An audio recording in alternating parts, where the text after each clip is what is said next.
Today I'm going to show you how to fix iPhone battery drain.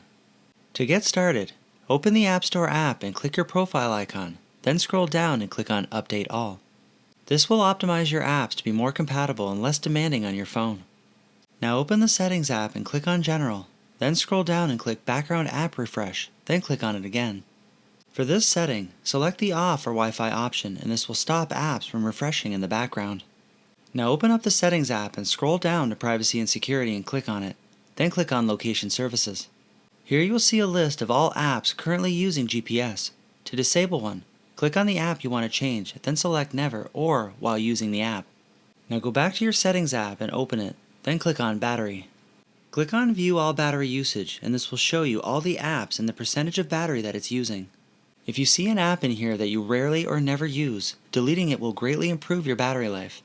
Now open your Settings app and click on Accessibility, then click on Motion.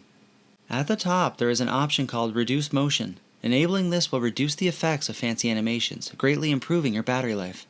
The last thing you can do to increase your battery life is close all your open apps. To do this, swipe up and pause, then slide up any apps that are currently open.